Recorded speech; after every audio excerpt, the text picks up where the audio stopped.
Well, it's an honor to introduce our next speaker. He's the Commander-in-Chief of this remarkable world-class city, Mayor Eric Garcetti. He served as a council member of the 13th District and 4 times as president of the City Council. A 4th-generation native Angelino, he is a Rhodes Scholar, Naval Reservist, a jazz pianist. Wow, what a catch, Mayor. But you know what? His best titles? He's a proud husband and a proud father. Please join me in offering a warm welcome to the Mayor of Los Angeles, the Honorable Eric Garcetti.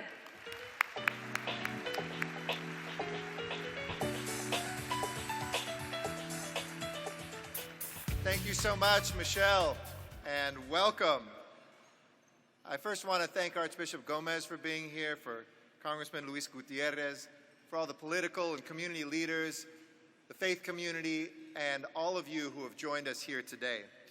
And I want to thank especially as well NCLR President Janet Murguia, her incredible staff and board, Delia de la Vera, who does such an extraordinary job here in Los Angeles, for bringing NCLR to a great city, to a great Latino city, and to one of the capitals of the modern world here in Los Angeles. We like to think of ourselves as the northern capital of Latin America, the eastern capital of the Pacific Rim, and the western capital of the United States. But whether you're lucky enough to be from here, or whether you've just come here, we hope that you enjoy your time in Los Angeles. It truly is a city of angels, and it has been made so by NCLR, whose great affiliates, so many of whom are here in Southern California and California, have come together to make stronger communities.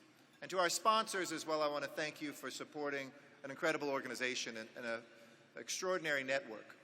Too often we live our lives disconnected from each other, but NCLR within our communities and also across our country links together and builds bridges between communities that are too often shut away and forgotten.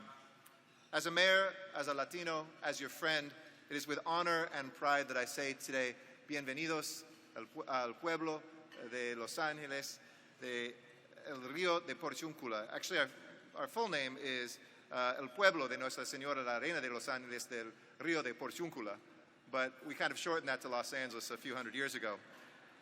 It is with open arms that we welcome you to this city, a city that was founded by 42 pobladores who came here, all at the time Spanish subjects, but who reflected the same diversity that's in this room. They traced their ancestry to Africa, to Asia, to the Americas, and to Europe. And that multiculturalism that was the seed planted in 1781, where quite an old town, older even than Washington, D.C. itself, was one that is mirrored in the modern population today, one in which we speak over 220 languages, over 115 countries of origin, and 39 different countries find their largest populations outside the home country here in Los Angeles. But I also stand before you today as mayor of this great city because of the pathway of my bisabuela, who crossed the border about 100 years ago with my grandfather in her arms, a 1-year-old boy. He had lost his father in the Mexican Revolution. They crossed the border looking for safety and for a better life and settled here on the east side of Los Angeles and Boyle Heights. See, Los Angeles has always been a place that never defined you by where you came from, but more looked to where you wanted to go. Our economy, our culture, our ganas are firmly rooted in the diversity and the history of our city. We are a global city of creativity. We're a global city of innovation, of hopes, of promises, and of the dreams not just of this town, but of this country. We have always been defined by that diversity and our openness. So the old cliche that people say, as go California goes, so goes the nation. I know as a 4th-generation Angelino that here, this city is what drives that saying. Whether it's through our nation's leading port, which I can tell you how many jobs in your town, whether you're from Miami or Maine, whether you're from Alaska or here in Southern California, come through our port, whether it is our status as the nation's gateway to Latin America and Asia, or whether it's our cultural exports that entertain people and shape the lives of folks not just here in the United States but around the world. Los Angeles is indeed a global capital. But Los Angeles, more importantly, also shows us what happens when we don't fear that diversity or run away from it, but when we embrace it, and we see that as the pathway to our strength and to our tomorrow. Here in Los Angeles, we know how to lead. I'm especially proud that you're gathering in LA at this time, as we can't let all of our hopes be contained or even constrained by Washington. We have to inspire action in Washington from places like Los Angeles. We are taking our fate into our own hands and writing our own future from here. We want safer streets here in Los Angeles, which is why on the steps of City Hall, we came together and signed our state's groundbreaking driver's license law. We never gave up. We made our case clear, and we were led by strong leaders, some of whom are in this room, people like Assemblymember Luis Alejo, my friend Senate President Pro Tem-elect Kevin De Leon, Senator Ricardo Lara, our courageous governor, Jerry Brown, and of course the unstoppable now Los Angeles City Council member, Gil Cedillo. We also want those safer communities, which is why last week I announced that we were going to stop complying with ICE detainers that have no judicial review here in Los Angeles. Why? This isn't about politics. Mayors can't afford that. We have to actually solve problems. And I'm proud that my city is safer than it has been since 1949 because we are working with our communities and not against them. We are building trust within them and making sure that our local law enforcement officials enforce local laws. I was once told by a friend, never cede the power you have before you try to exercise it, which is why when I became mayor, one of the first things I did, myself and with my great chief of staff, Ana Guerrero, who was born in Mexico, the first Latina to head up a big city chief of staff position for a mayor, we stood up here in Los Angeles an Office of Immigrant Affairs, building on what we'd seen in other cities. And we hired Dr. Linda Lopez, who's sitting right over here. And just this past month, we led a delegation of dreamers to Washington, D.C., to make sure that our leaders in Washington don't forget this is about people. This isn't about policy and statistics. This is about human beings. And that comprehensive immigration reform is about those individuals. And our people here in Los Angeles need help. So my message to Congress and to our national leaders is clear. We need immigration reform. We need it now. One of the dreamers who we sent was Andre Franco Vasquez, who is here with us today. Andre was born in Chiquimula, Guatemala. And when she was 6, her parents brought her here to Los Angeles, she and her brother and her younger sister, on a tourist visa. They told them they were going on a trip to Disneyland. And I know we saw Mickey and Minnie backstage. I don't know if you've seen them up here yet. Thank you to Disney, our sponsors. But actually that was a pretext. They were moving to the United States permanently to provide their children with a better life. And they did, because they worked, and worked hard, because that's what immigrants do. And they instilled a work ethic in Andre. They told her that her job was school, and that she needed to work at it just as hard as they did to put food on her table. And they said college was not an option. It was a requirement for her. They came to this country with their 3 children to hang 3 college diplomas up on their wall. So after graduating with honors from high school, today she is a sophomore at Harvard University, majoring in human development and regenerative biology. Andre, stand up. Where are you? Stand up, Andre. There she is, right over there.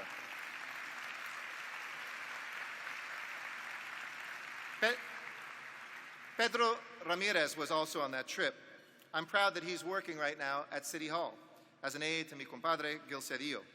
He grew up in the Central Valley of California, where so many of our hermanos y hermanas toil in the fields, but he graduated from his high school as a valedictorian, going on to earn his bachelor's degree and master's degree, and served as the student body president.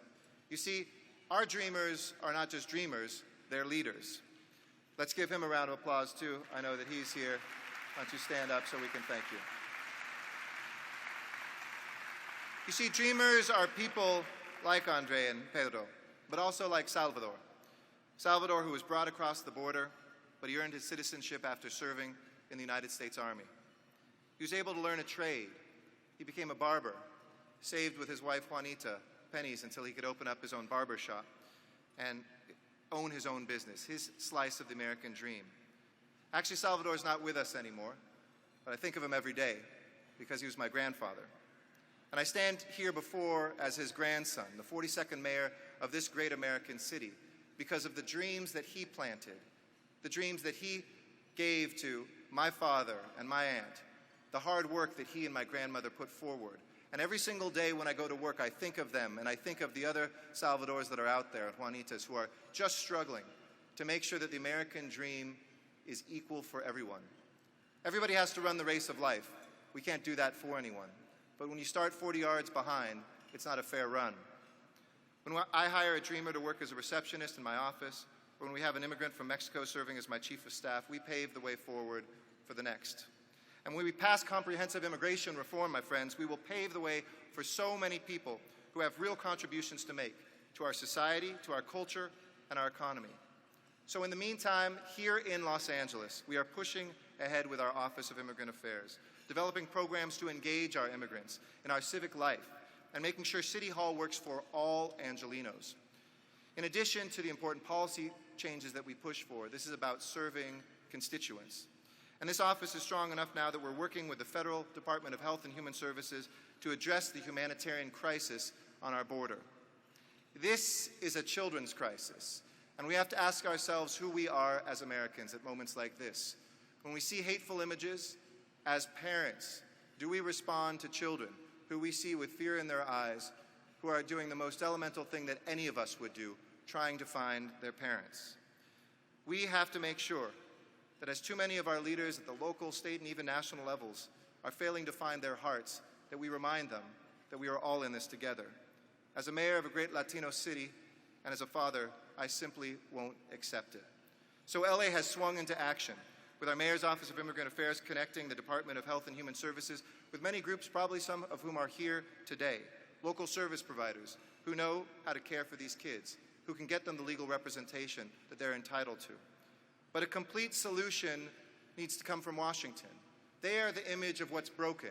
Broken with the border, broken with our system, broken with our hearts. And I will not have a broken heart any longer. It is time for us to heal, and it is time for us to move forward as a country.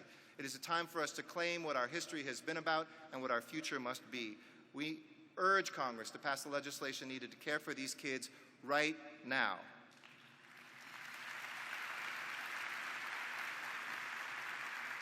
And as we move forward, I look to NCLR for the continuing strong partnership to assist us with our office's work, free legal help to get Angelenos through the deferred action process, a concerted effort to increase citizenship among those who qualify today but don't even apply for all sorts of reasons, and pressing for practical changes like lower fees for those citizenship applications.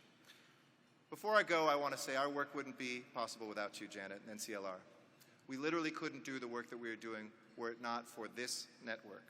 I'm so excited that you chose my hometown to spend a few days in, and I hope you have time to rest and have some fun between the meetings. But continue to lead. Whether you're a dreamer, whether you're the head of this organization, whether you're a sponsor, whether you're a friend that's here today for the first time, each one of us is a leader. Continue to lead the way to put our community forward on civil rights, on economic justice, on human dignity. Our cause is a quintessentially American one, to make sure all of us are treated equally, to make sure that we recognize that each of us was created equally, and our destiny is to make sure that we find that. Ladies and gentlemen, our nation is stronger, my city is stronger because of the work that you have done. So bienvenidos, es un placer estar aquí con ustedes. I hope you have a great time. Enjoy yourself in the great city of angels, and thank you for being a room full of angels in this city of angels. Muchísimas gracias.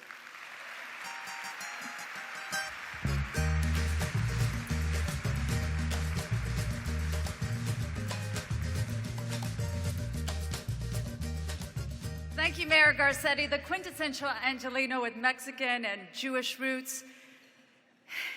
We're proud of you. Oh, look, he's sticking around. I love it, like a true politician. He's like, re-elect me. Okay, so like Kim Kardashian just posted a picture at the gym. I just posted a selfie with Mayor Garcetti. I think that's cool.